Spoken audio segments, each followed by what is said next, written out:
just as way of background, I was born, grew up in Israel. Some people thought that I was born in the States, so that's why I need to point it out. Grew up in Haifa, served in Sayeret Matkal unit, the folks who did in Tebi in '76. Founded a startup company, which incidentally, I assume most of you use its software without even knowing. When you log on to chase.com or citibank.com or bfa.com, we check that you are you and not someone that stole your password and is trying to steal your account. So 70% of North American transactions, as we speak, go through my company's software. We protect America's banks. Sold the company, and that's sort of the point where I should have been in the Caribbean with a cocktail in one of those little umbrellas. But the second Lebanon war started. Hezbollah from Lebanon started shooting missiles on my parents' home in Haifa, and I was called in to lead a missile launcher hunter team. So our job was to identify Hezbollah missile launchers and destroy them, thus protecting Israelis. So I did that for during the war. The war shifted my life, my path. I'd been in high tech. I was about to go back to high tech. High tech is my passion. I was going to build Israeli Nokia, if you will. That was sort of my vision. But instead, I left the business world and joined Netanyahu as the chief of staff. But I'll tell you what happened in the war. Well, first of all, it was the first time I fought while having children. And it's a whole different ball game when you've got kids.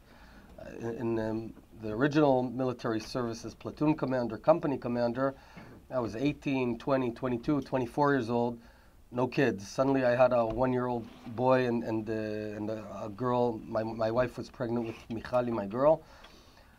But that wasn't really the main thing. The main thing was that I suddenly realized something that probably is pretty trivial now, that these people don't want us in Israel, that Hezbollah doesn't want us in Israel. Now, it sounds awfully trivial, but it wasn't at all, because my generation, who grew up in the 80s, did not experience any existential threat. I was born in '72, a year before Yom Kippur War. I cannot remember it. And we just had a regular childhood. And suddenly, Hezbollah is shooting tens of thousands of rockets on Israel's cities, has no territorial claim. They didn't say you need to hand over Metula or Kiryat Shmona. Just said, we don't want you there. We got to destroy the Jewish state. And for my generation, this was sort of an eye-opener. So I joined Netanyahu, 2 years there, then went back to high tech, ran another company, which incidentally was sold 3 weeks ago. God's with me. And then Yesha Council, and finally joined the Beit HaYehudi party. The Beit HaYehudi party was originally called Mafdal or Mizrahi. For 100 years, predated Israel, for 100 years, it's been the party, the lobby party of the religious in Israel. And the religious needed a lobby party because in the 50s and 60s of the previous century, the Dati'im, the religious, were a feeble minority. We needed someone to take care of synagogues and mikvahs and kashrut and all of that. At its heydays, it had 12 seats in the Knesset, then it went down to 9, then to 7, then to 6, and finally in the last Knesset it only had 3 seats, and the polls showed that it was going to evaporate. And that's for a simple reason. The religious don't need a lobby party anymore. The younger generation, my generation, we're good. We don't need a babysitter. If I can be a CEO of a company with 120 employees or a platoon commander and like me, hundreds of others, we don't need a lobby party. We don't need a babysitter. So everyone left this party and went to the Likud or other big parties because we want to lead. So I contended and ran for the head of the party in primaries. And my message was, let's change the party in two ways. First of all, let's open it up to non-religious, to secular. It was always 100% religious. And secondly, let's change the mission. No longer lobby. We don't need to take care of the team. They're good. We're good. We have a mission. And the mission is to strengthen Israel's Jewish identity, which is a huge issue. And in fact, I believe it's the single reason we didn't perform well in the Second Lebanon War was not lack of ammo or arms or tactics. There was a problem of spirit. It seemed to me that we don't want to win. There wasn't a desire to win. And it's because, in my opinion, of disconnection to our heritage. In Israel, 1 out of 2 soldiers back in 2006 had not visited the Kotel, ever. Can you imagine? 1 out of 2 soldiers in Israel had never visited the Kotel HaMa'aravi. So how can you fight for a country if you don't know it's yours? If you don't know the history? A guy who served with me in Sayeret Matkal, a really nice guy, Asaf, a kibbutznik, he didn't even know who Moshe is. He said it's Jacob's son, right? And I kid you not. You can't defend your country if you don't know its history, if you're not connected to the Tanakh, to the Bible. I'm not talking about Lachzir B'tshuva. I'm not looking for everyone to be religious. I'm looking for everyone to be Jewish and connected to his Jewish heritage. So with that in mind, I ran for the head of the party, and it was a landslide. We won 2/3, almost 70% of the party voted for our direction. But interestingly, the number 2 in primaries is a secular woman, Ayelet Shaked, which shows that the opening up message also worked. And I view our party as a bridge between various parts of Israel's society. And there's one big thing I learned from you. I spent 4.5 years here in Manhattan. And one big takeaway I have is, in America, you accept everyone. And you're much less focused on the precise differences. This guy has a black yarmulke, this guy has a big yarmulke, this one doesn't have a yarmulke, this woman has long sleeves. It's meaningless. We're all Jews. We all care. In Israel, unfortunately, we're still very much fragmentized. We have compartments. And I want to break those walls, and that's what we're doing. So that was one of, it was here in America that my wife grew up secular. And so she was getting closer to Yahudut, but really slowly. We had to come to America and run into the beginner's minyan at KJ for my wife Gilat to get closer to Yahudut. Can you imagine the absurdity? Because in Israel you cannot find, or you can barely find beginner's minyans. And here, when you walk into a shul, no questions asked. You're invited in, and that's beautiful. And that's what we need to adopt and learn from you in Israel. And man, we've got a long way to go there. So that's what the party's about. We ran in the general elections, got 12 seats. There were 2 major surprises in the elections. It was my party, the Beit HaYehudi, 12 seats, of which 5 were non-religious voters and 7 were religious. And Yesh Atid, Yair Lapid's party, the secular party, if you will, got 19 seats. These are 2 almost new parties. I hadn't known Lapid before the election. And for political, tactical reasons, I admit, I reached out to him. Primarily the tactical reason was I wanted to be in the government. And we formed an alliance of 31 seats and forced the other side to take us in as a bloc. And it's a very unlikely alliance because I'm the Jewish party, he's the secular party. But we did something, as I said, it started as a tactical move, but it grew into something a bit deeper, more profound. We decided for the first time in a generation to set aside the disagreements. We agree on 70% of the issues. So let's put the 30%, let's agree to disagree on the Palestinian issue, which is sort of something you could talk about for ages and do nothing about.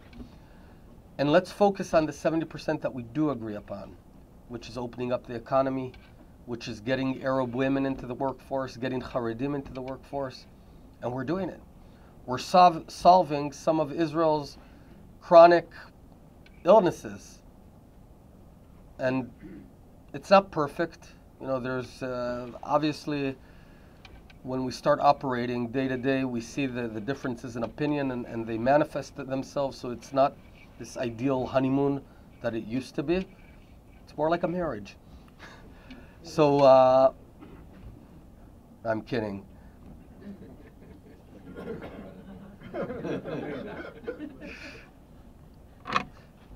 Here's what we're doing. This is my pet project. One of my biggest projects is getting Arab women integrated into Israel's workforce. There's 1.7 million Israeli Arabs. The Israeli Arab women, only 25% of them participate in the workforce for various reasons. Sometimes their family doesn't want them to work. Sometimes they haven't been trained. Sometimes geographically they live far away. Sometimes it's prejudice. And that does exist in Israel. Also to the Haredi men, same thing. They don't have the skills necessarily, are afraid to join the Israeli workforce, have been prevented to joining the workforce. And there's, I would say, even more prejudice against them in Israel because of the exterior looks, because they look different. And people sort of shy away from them.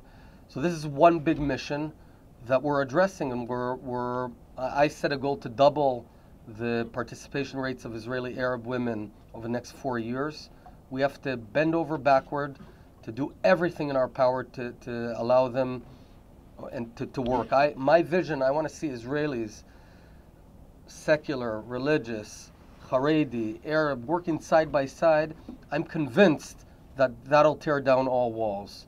When you actually work side by side with a person day in, day out, then all the prejudice evaporates. Because you see, at the end of the day, people are people. They want to lead good lives. Later on, if you'll want, I can elaborate. We're on the Arab women thing. It's my personal project. I don't need any external help. We're doing it. We set up 12 centers out of 27 that we'll have by the end of 2014. We're incentivizing businesses to hire them, and we're subsidizing 30% of their salaries for 3 years, sort of as crutches. Later on, we won't need to subsidize it at all because they're great workers.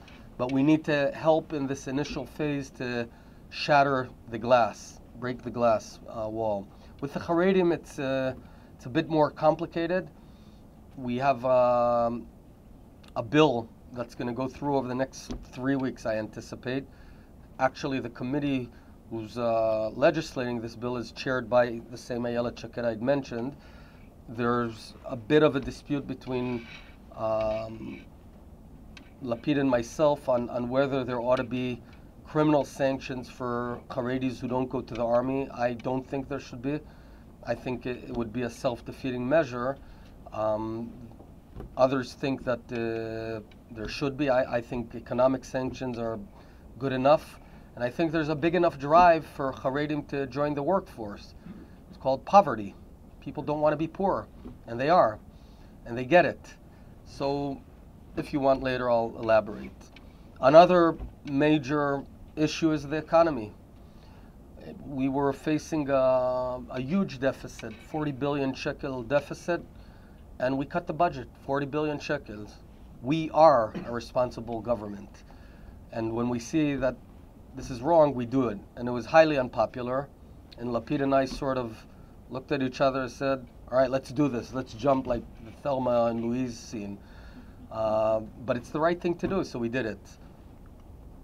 Other things, we're opening up the economy. We've created competition for the first time, opened up the skies, so airlines are going to be able to compete.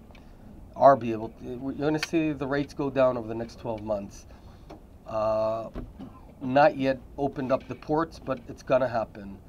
Opened up the cement monopoly.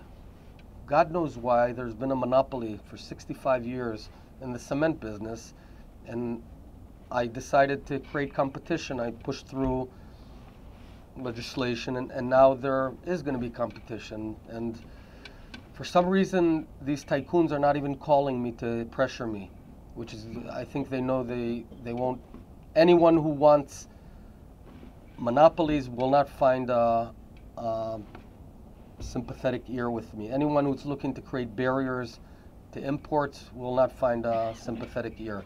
Anyone who wants to open up the economy, I'll give all the backing. So we're doing this one area after another, both public monopolies and private monopolies. It was a big issue. If I were an investor, which I'm not anymore, I would tell you that Israel is an amazing investment. I would simply pour my money into Israel right now, because there's several engines that are happening now that will pump up the economy. I said the first one is we're getting 2 very talented workforces, or new populations, injected into the workforce. You'll recall when we got the Russian Aliyah, that helped us for 20 years. Now we're getting the Haredim, who are really smart, and the Arab women into the economy. Secondly, we're opening up the economy. Third, we have a huge investment in infrastructure, roads, unprecedented. It used to be that Beersheba was this faraway city in the south, run down. It's 50 minutes from Tel Aviv now. 50 minutes. I would invest in Beersheba. I'm telling you right now, even though prices already went up about 30-40%, I think anything less than 3x in Beersheba will disappoint me. I'm telling you, it's going to happen. Gas. Israel's found gas. That's huge. For the first time in Israel's history, we're going to be energy independent. You're going to be energy independent very soon because of oil fracking.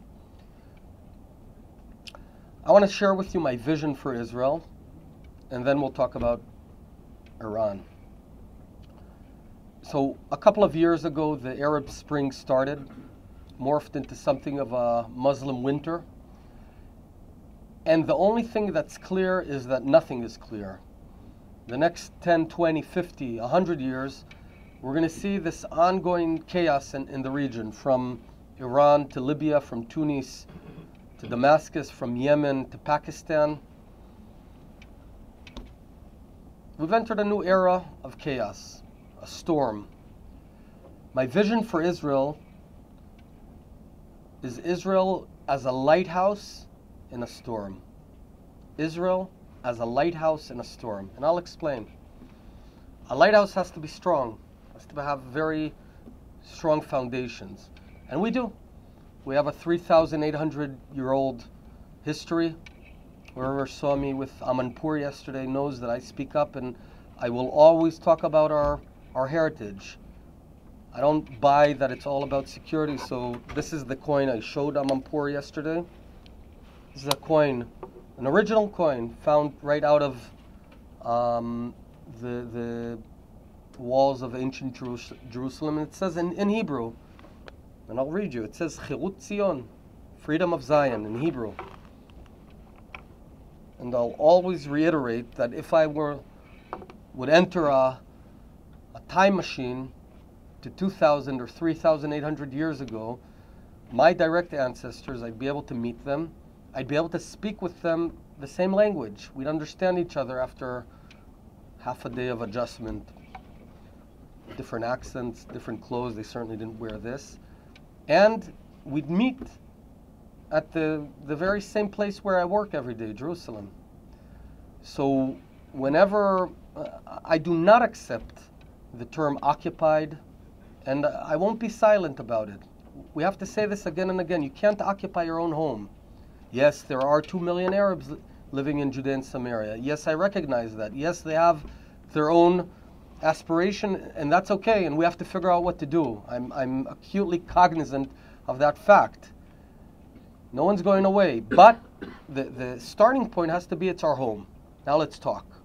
And this is one of the areas where I do not accept the common notion, even of our current leadership, that it's all about security. Nope. It's not only all about security. First of all, it's about our home. Security is important, but Israel is not only a shelter state. Because if Israel is a shelter state, that's its raison d'etre, which Herzl did assign.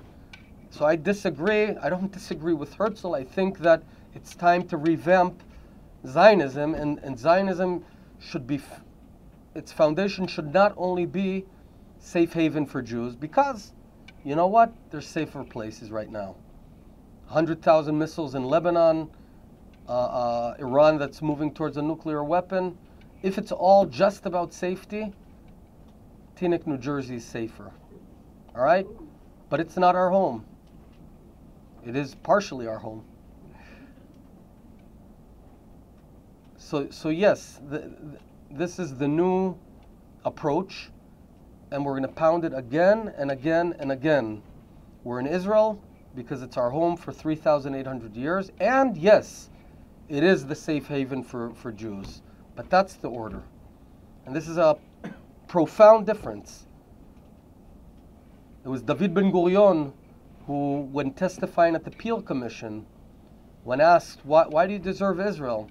He didn't say because we need somewhere to protect us against missiles from Hamas, or he said the Bible is our mandate. And this is secular David Ben-Gurion.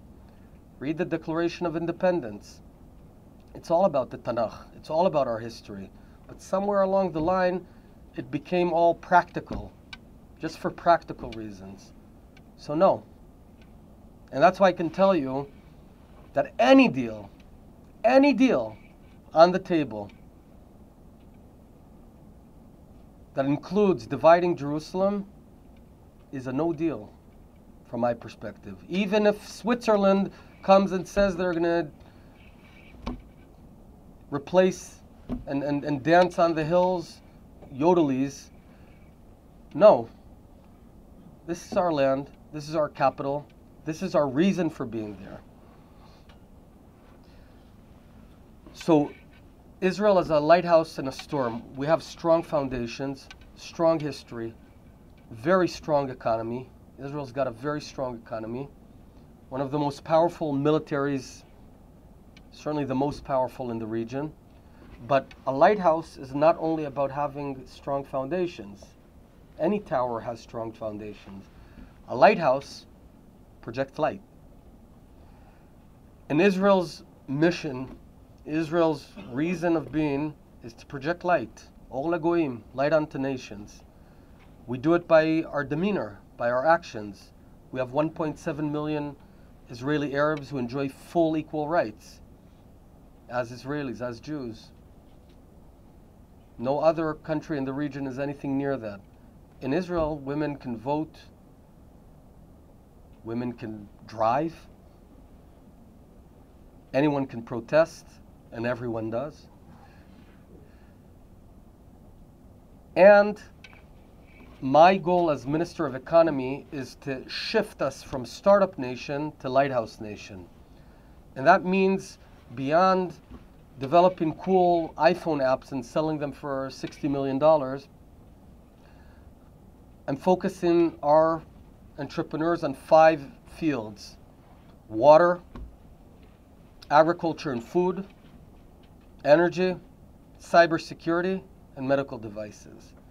These 5 areas, these 5 fields, are what I call lighthouse fields, lighthouse businesses, where we do good, we also do well for ourselves.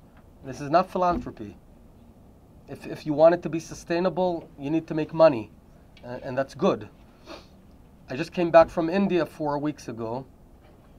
I was in a farm, a model farm, an Israeli model farm, 2 hours out of Delhi at a place called Karnal.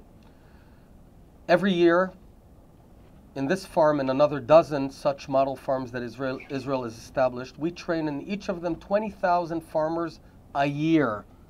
Teach them advanced Israeli agriculture methodologies and sell them our products. We are Israeli after all. And here's what's happened. The Indian PhD there, Dr. Yadav, 35 years old, he told me until 2 years ago, they grew 1 kilogram of cucumbers per square meter per year. Now they're up to 10, using our technologies, up to 10. That's what Israel is about. Israel generates 50% of its municipal water through desalination. 85% of our wastewater, our sewage, is recycled into the agriculture water, not tap. Don't worry, you can drink Israeli water. So 85%, in effect, when you drink water, 85% of it will ultimately be used in some farm. So we're not wasting water. That means every drop is worth 3.5 drops. We squeeze more water out of every drop. Energy, medical devices. This Sunday, last Sunday morning, 3 days ago, here in Riverside, there was a special run of paraplegics using a product called Rewalk. 40 paraplegics ran on Riverside Road using Israeli technologies. They could run again. This is what Israel is truly about. It's not about being a country of conflict. That's not what we're about. Yes, there is a conflict, but we're about being the lighthouse nation. But for that, you first need to exist. Which brings me to Iran. So these are fateful days, and I don't use that word lightly. These days will determine whether 5 or 10 years from now, a nuclear suitcase blows up in some western city in Europe or America, whether nuclear missiles will be shot from Tehran onto Rome, Paris, or Tel Aviv. If, God forbid, it happens, you'll be able to trace it down to these days if a bad deal is signed. Now, I want to explain what Iran has, what's their plan, where we agree with the administration, and where there's a degree of different views. But before I do that, I want to emphasize America is our biggest friend, and the Obama administration is a huge friend to Israel. So make no mistake, we've, over the past 5 years, under Obama's presidency, we've strengthened our intelligence ties, our security ties in unprecedented ways. And I'm a member of the Inner Security Cabinet. I see it day in, day out. And it's a reciprocal relationship. Our intelligence is saving American lives and vice versa. That's what friendship and alliance is really about. We share values, we share interests. So we're true friends, and so is this administration. Make no mistake, even when we disagree. What does Iran have?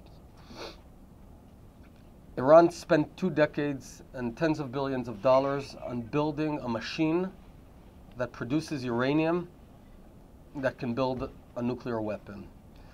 This machine, imagine a pipeline. It has 18,500 centrifuges, of which 1,000 are of the advanced kind, IR2, worth 5x. So effectively, they have 23,000 centrifuges, all right? This pipe produces uranium, which is poured into a pool, a uranium pool. It takes 3,000 centrifuges spinning a year to produce enough uranium for 1 bomb. So if you run the numbers, they have the potential to produce a bomb every 6 weeks. Right now, not in the future. That's where they are. But they're not producing that uranium. They're making it their business not to cross the 180 kilogram threshold. So imagine on the pool there's a red line, a line that Netanyahu set a couple of years ago, the famous. And each time the uranium reaches that line, they open up the drain and let it out, convert it downward, because they don't want to cross the line. Why? Why don't they break out now? Why don't they want to break out today? Well, because the whole world's looking at them, and they've got huge and crippling economic sanctions right now. And if they do, they'll be isolated North Korea style, and that's something that they cannot afford to be unlike North Korea, because of their people. They have a very progressive people. The Persians are an amazing nation. We have a very rich history with them. In fact, it was Cyrus, 2,500 years ago, who allowed the Jews to reestablish their homeland, the second homeland in Israel. So we have debt to the Persian people. So that's, I want to emphasize, Iran does not want to break out today with a nuclear bomb. They want to break out tomorrow. Their plan is the following: ease the sanctions. They're willing to stop the production. They're willing to turn off that faucet and even drain the pool. That's fine. But they want to keep the machine, because the machine will allow them, at an opportune moment, which might be 6 months from now, or a year and a half from now, or 3 years from now, when everyone's distracted with something domestic, something international, some crisis in South America or whatever, and then break out quickly in 6 weeks, do an experiment, and say, fait accompli, and the sanctions have been eased already. That's their plan. Okay, this is very important, this distinction. They don't want the bomb today, they want it tomorrow. So a good deal is a deal that dismantles their entire machine. A bad deal is a deal that says turn off the faucet and even empty the pool and we'll ease the sanctions, because that's exactly what they want. Anyway, they're not producing uranium now. So the IAEA report, this is no surprise. They don't need any more uranium. They need the capacity to produce uranium at their chosen moment. So when you're told for the first time we're slowing down production, it's meaningless, because they don't want to produce anymore. They keep on emptying the drain, the pool. The administration and us agree that the ultimate goal needs to be preventing Iran from acquiring a nuclear weapon. But the tactical discussion is, should we enter an interim agreement where we ease sanctions and talk? We think it's a mistake, because they're on the floor. Like in a boxing match, the referee's counting 6, 7, 8, 9. And if we persist, they'll have to give up their entire program. But if we let up now and ease 5 dimensions of the sanctions, which is being proposed right now, it's not one element. There's many elements that are going to be eased. Automotive parts, airplanes, unfreezing the assets. That's exactly the wiggle room that they want. Now, I'm being told by some that Rouhani is something of a Gorbachev. And we need to empower him, we need to talk to him. I disagree, but I can understand the argument. But let's look at Gorbachev himself. He didn't volunteer to become Gorbachev. When he came to Reykjavik summit in 1986, he came forward with a bad deal. America walked away. They said no. Reagan went back to America, ratcheted up the pressure, and only a year later, succumbing to the pressure, Gorbachev was Gorbachized and turned into what now we know the big reformer. This is what we need to do now, ratchet up the pressure. Now, I understand this is not the direction right now. With this, I'll wrap up. I understand that we are looking at a deal. I urge everyone, at minimum, I think it's a mistake, but if a deal is signed, we need 2 things. We need to set clear parameters. What happens at the end of the 6 months? What consists of a good outcome and what's a bad outcome? A good outcome is dismantling the machine, that pipeline, stopping the heavy water work at Arak, stopping the intercontinental ballistic missile work. Why are they building missiles that can reach America? They have missiles that can reach Europe. Is that also for peaceful purposes? Does it have to do with medical isotopes? And why would the West allow that to happen? Why are they working on a neutron initiator? Why are they working on the metal work to produce that core that can blow up? Stop all of that stuff. They say they have a right to enrich. No. I don't recall the inalienable right to enrich uranium, especially if for the past 10 years you've breached every Security Council resolution that didn't allow you to add even one centrifuge, and you went up from 164 to 18,500. No, you don't have any rights to enrich uranium. You can do what Canada and Mexico do, buy the uranium rods and generate peaceful nuclear energy. So what we need now is to define what happens at the end of the 6 months. What's a good deal, what's a bad deal, and what happens if we don't reach the good deal. And what needs to happen, we need to reverse the easing of the sanctions automatically. It should be an automatic reversal unless very clear parameters are set and met in advance. So that's where we are. I'll take any questions you might have. Debbie asked about the deficit and where we cut and where we didn't cut. So when you want to close a deficit, you can cut and you can raise revenues. We did both. So we actually raised taxes slightly, but we raised taxes. That's one half of the equation. The other half was in Bituach Leumi. So yeah, there was a cut in Social Security grants for kids. So we pay less per child now than what we did before. And we cut across the board on every single part of the government except education and taglit, birthright. I came to the Prime Minister and I asked him specifically, out of all the line items, there's one line item I view as holy, as sacred. Let's not touch it, and that's birthright. And I did this as Minister of Diaspora to show that we put our money where our mouths are, and indeed he agreed.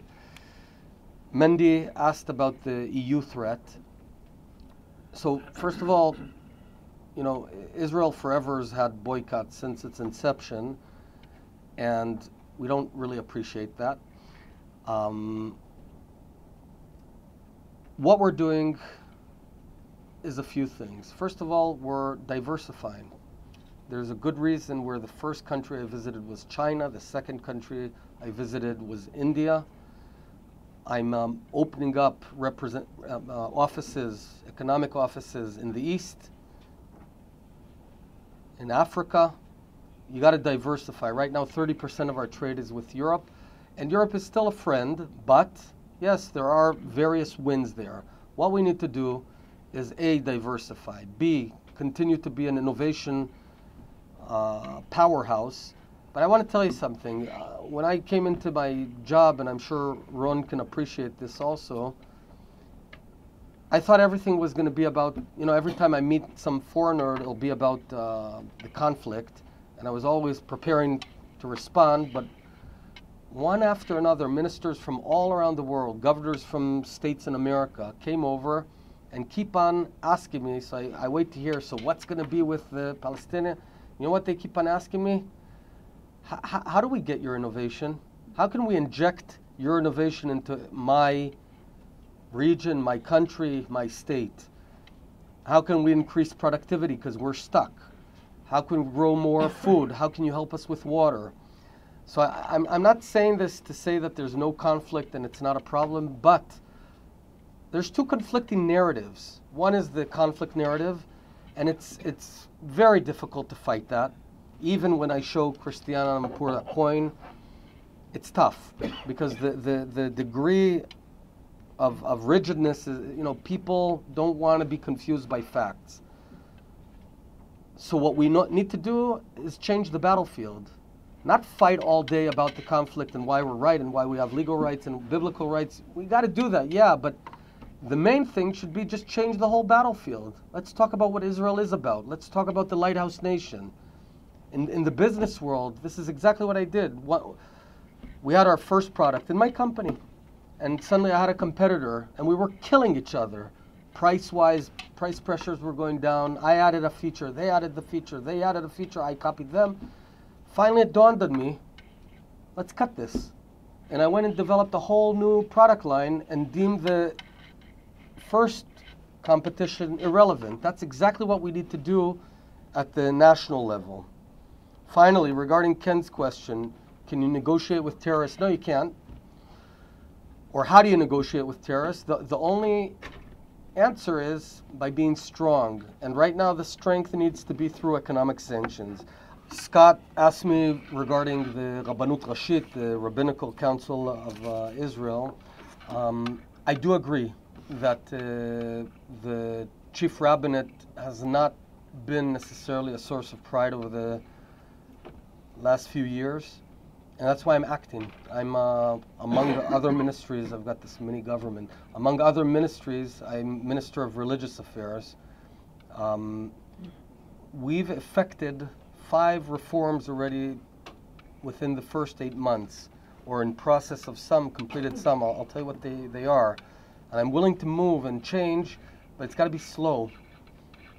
It's got to be cautious, because this is very central to Israel's core. First of all, we pushed through Chok Tzohar, the bill that allows any Israeli to get married in any district with any rabbinical rabbi of a district, which effectively means there'll be competition. And if there's a rabbi who's not very nice, you can choose another. Free market for rabbis in Israel. Now, that's the first step. It went through the third calling. It's a bill. It's an official bill. Something that people talked about for 25 years, and we did it. Second bill that's in process is the exact same thing, but for conversions. The third reform that we effected, you won't believe this, but daylight savings time will end when it's supposed to, and not in the middle of the summer as it did for forever. You know, in Israel, every summer, in midsummer, suddenly we went back to winter time. Why? Because. Kacha. Because some Haredim said you won't be able to fast during Yom Kippur, and sort of showed their force that we can show you what it is. And this year, instead of vetoing, we pushed for it, and lo and behold, we passed Yom Kippur, and I'm here to tell about it. And not only that, I had a whole another hour between Musaf and Mincha to sleep. So it was actually easier. Fourth reform, Tzipi Livni and I, Tzipi Livni and I, which is an unlikely combination, we introduced a bill that'll cancel the Ashkenazi and Sephardi, and we'll have one rabbi at the chief rabbinate. We're not canceling the entire chief rabbinate. It is important, but we need to make it good. I don't want to cancel it, I want to fix it. And that's generally my line of thought. And finally, the Kotel. The Kotel, the West Wall, for the past 25 years has been a wall of strife and fighting and bickering, because you had the men's plaza, the women's plaza, and then you had other strands of Yahadut that didn't feel comfortable there. And Sharansky a few years ago came up with an idea to build a third plaza, but the government never did it. 3 months ago, I'm also Minister of Jerusalem Affairs. So I asked the CEO of my ministry, I told Dvir, said, go build it. Just go build the plaza. And he said, yeah, but you certainly want to bring it to government approval. I said, no, I don't. Just go build the thing. And he said, are you sure? And I said, yep. And we built the third plaza, and within 5 days it was up. It's beautiful. It's not the final one, but it's beautiful. Just last week, 400 conservatives held a beautiful service there. It's open for all Jews, egalitarian services, pluralistic services, whatever. So now we have the men's plaza, the women's plaza, and what I call the Israel plaza, and I invite everyone to go and use it. So, long story short, or the short answer is, we need to fix religious services, not do away with them. Martin from Peace Now, my friend. Cost of settlements. Let me tell you something. The cost of a village in the Galilee is exactly the cost of a village in Yehuda v'Shomron. You need to pave special roads. You need to pave special roads there. The history of Zionism never asked that question. Imagine if Ben Gurion had said, man, that Galilee thing cost a lot. The Negev, it's isolated. This costs too much. Zionism is about, yes, building our country in our land. Now, talk about the direct economic piece. I come from the business world. I can run numbers. We exited Gaza. The cost to Israel of handing over that land and having 8,000 missiles hit our towns, people die, lose the cost of work and future income they may have had they not died, and the grief. The sheltering of the entire South, the cost of Iron Dome anti-missile missiles outweighs the cost of a town 1,000-fold. So it's not only good Jewish and Zionist policy, it's good economic policy. Nahum, Har HaZeitim. Yes, we are experiencing terror there, and we got to fix it. And yes, I will take it upon myself to take care of this. Steve from the OU, Haredi integration. So here's where it stands. For decades, Israel had a self-defeating policy.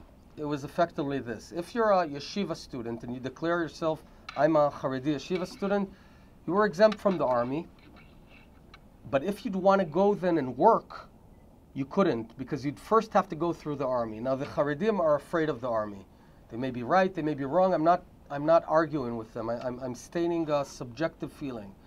So what happened was, let's say out of 100 yeshiva students, 15 have the natural inclination to become big scholars and to latmid, and 85 don't. We had all of the 100 captive in this, without the ability to go out to work. Even though 85 may have wanted to go out and work, they couldn't because they'd had to go through the army. What we're doing now is severing this connection. The bill that's going to go through over the next few weeks is going to give a 4-year grace period and going to tell all the Haredim, you can do whatever you want. You can learn Torah, which I hope many will choose to do. You can go work, which I hope many more will choose to do. You can go and serve in the army, which I do not expect a lot are going to choose in the first step. You can go to national service, and what you're going to see is those Haredim who were not allowed to work now will actually go to work. But many of them don't have the knowledge right now, the skill set to work. And here we as a government need to intervene, and I, as Minister of Economy and Labor, I've built a very big project of training centers. We will subsidize every Haredi a full year of education, training them math, English is tougher than math, and a vocational field. We will incentivize businesses to take them on, just like I told you about the Arab women. And this is one of Israel's biggest projects. Finally, Saudi Arabia. Ain't it beautiful that we have a coalition of Arab states in Israel? I'll tell you a more surprising coalition regarding Iran is within Israel. The opposition within Israel, from Sheli Yachimovich to the coalition, Tzipi Livni, Netanyahu, myself, all agree that the current deal is a bad deal and needs to be fixed. I can't elaborate what's going on there, and I'll leave it at that. I want to thank everyone, and especially my good friend Malcolm Honline, who's such a big friend of Israel. And I want to urge all of you one last thing. Speak up. Don't be silent. This is the money time. These are the crucial times. We aren't where we were 75 years ago. We're a different place, and now it's the time for everyone to speak up and don't remain silent. Toda rabba. Your remarks are very appropriate, especially right before Hanukkah when you talk about redefining Zionism, to remember what's important is not the military aspects or threats that always arouse us, but that Hanukkah was about Rabin Biat Ma'atim, Tameim Biat Taharim, Rishon Biat Tzadikim, reminding us that is the moral victories. It's the few overcoming the many, the wicked being overcome by the righteous and the pure overcoming the impure, which is the story of Israel. And it's a story that will appeal to young people, that if we just make it on a crisis basis when there's no crisis, what's the appeal? So I think your message is very appropriate, and especially now, and your reaffirmation of the centrality of the U.S.-Israel relationship. Too often, and we see the headlines almost every hour, certainly every day, about the splits and rumors about Jewish leaders breaking with the administration lying, and that we have to remember the core is that we have to sustain the U.S.-Israel relationship. And over time, it is what will be in the future, what is today. And even if there are differences, it's not about goals, it's about tactics and ways to achieve those goals. And I think your message, and I know you were on the Hill and elsewhere, in reiterating that we also have to remember it as we look to try to achieve certain changes and directions in U.S. policy. So you are certainly somebody who can appeal to a younger generation, that you're a bridge in the fact that you represent the startup nation, but with traditional values. So we welcome the opportunity to have you here and your message. And whether people agree or disagree with everything, the fact is that the dialogue is what's most critical. And as Minister for Diaspora Affairs, we're very happy that you're there, that you're open to hearing, and always have been. From the first day you were in office, the first thing you said to us was, tell me and teach me and share with me. I think that's a very refreshing attitude on the part of an Israeli minister. And we look forward to having many more opportunities, especially when we come on the mission in February. And we have a small gift for you of a Pirkei Avot. To you, I don't have to explain it, but if you'll come, and Bob, as we tell people, just open to any page and you get the answers about Jewish history, Jewish continuity, and the Jewish future. There's one beautiful sentence in Pirkei Avot, דע מאין באת ולאן אתה הולך ובפני מי אתה עתיד ליתן דין וחשבון. Know where you came from, where you're going, and who you'll be ultimately accountable to. So to the President's Conference. To Malcolm. Of course, Malcolm. Thank you very much. So this is Malcolm Hoenlein, the Executive Vice Chairman of the Conference of Presidents, and Malcolm was the one who really made this day with Naftali Bennett possible. He was received very well. He speaks wonderfully, does he not? Yes, yeah, absolutely. For you, as you heard him speak, and again, you talk to him all the time, but as you heard him address this group, what are one or two of the things that you felt was the most important things you were glad he was saying, not only on Shalom TV, but to the entire room? One is reminding us of the real importance of Israel beyond just being a safe haven, about the excitement, what Zionism really means. And it's something, a spirit that we have to infuse in young people, that they can't just look at Israel as a place that we run to. Yes. And we say in our prayers that we should return to Jerusalem berachamim, out of mercy, not because of tsaras, not because of tragedies, but because this is a fulfillment of the Jewish people, and the full aspirations of the Jewish people can only be expressed in Israel.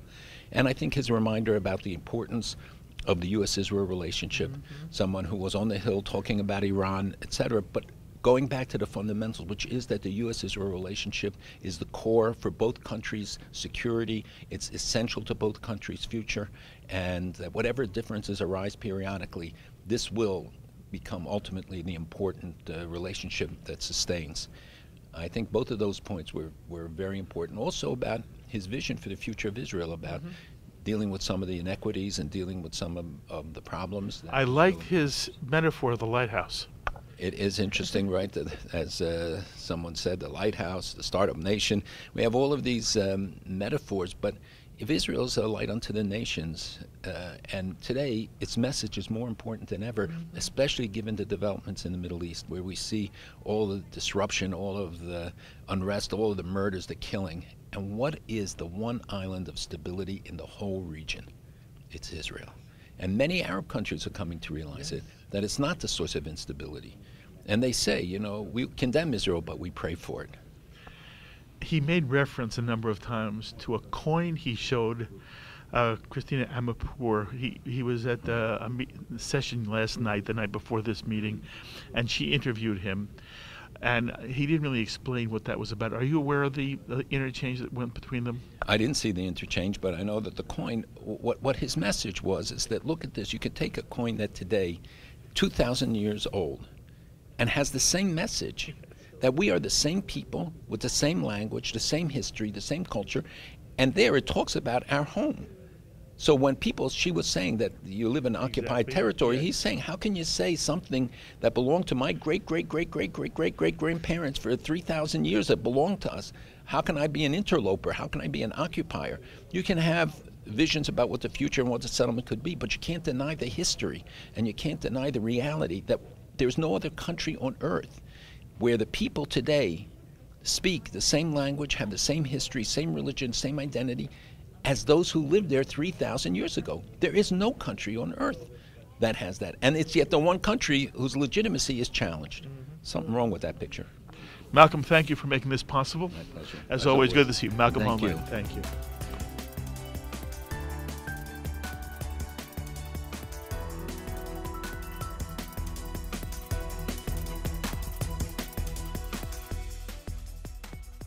We would be pleased to send a complimentary DVD of this program to anyone who wishes to support Shalom TV with a tax-deductible gift of $36, double high or more, to the nonprofit organization Jewish Education in Media.